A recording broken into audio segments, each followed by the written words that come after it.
மங்கிக்கு அடுத்து என்னது next spell பண்ணு jug yes kitchen kitchen very good Lavanesh next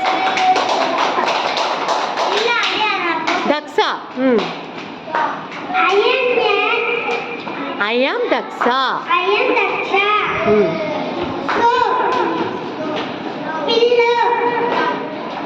stove sink blender mixie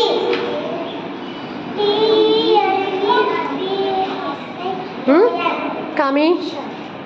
இன்னொரு தடவை காமிங்க சொல்லு television television short form TV okay full form television clap your hands